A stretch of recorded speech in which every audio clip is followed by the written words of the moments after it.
So, you want to summon a demon. Hold on a minute, let me actually pull up the proper page here. Well, let me tell you, it's not going to be an easy task. It never really is. Put aside those preconceptions you have about demons, too. They're a dime a dozen, and 99% of the time, you're going to be summoning someone really low on the totem pole. Seek out a name, speak it, bleed, job done, easy peasy. Do so with no protections, and you die. Or worse, in short, you shouldn't. I'll tell you a story about some of the things I've called into the world. It's my job, kinda. My name's Rodney, by the way. Pleasure to meet ya. When I began the summoning one late Thursday evening in my basement, I set out all the necessary accoutrements. A dagger for blood. No worries, not much blood is actually needed, but you do need a dagger. You know what, for one of those diabetes sticks here, it has to be a cut, one that might scar. Beside the dagger, I also had a few red candles. These ones were unlit. I also had a little blowtorch lighter. It's a lot harder for a demon to put out a blowtorch flame than it is for them to put out a match or a generic cigarette lighter. I've heard some demonologists prefer to use a Zippo, but I've never got the hype. If 3 of the 5 candles goes out, the barrier falls, and you die.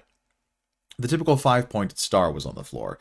The star was cut into the concrete with silver inlay. Not cheap at all, but when you're working with entities that can summon elements and do basically magic at times, it's really a lifesaver. Chalk gets people killed. Paint can be easily burned and charred away, but even tarnished silver holds without fail, and most lesser demons can't melt it. I'm not stupid enough to call a major demon. Not yet, anyway. Older red candles were laid at each point of the star, lit, filling the basement with a strong scent of cinnamon and clove. As I made a cut at the tip of one of my fingers, I called out a name.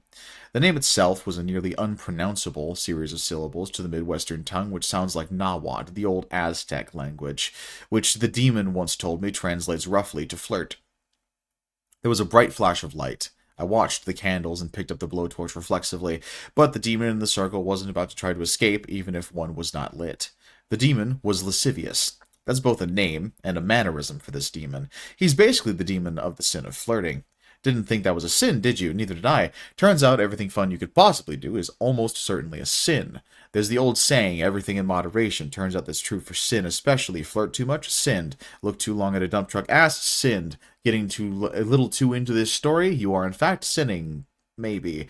It's a little complex. The Christians claim the book is blank when you get to heaven so long as you believe. Well, depending on who you ask, babies who have never done any wrong go to hell if they aren't splashed with water right away. The demons tell me God likes to play favorites, and so does the devil. Me, I don't know what to believe. A direct through line to hell will do that to you.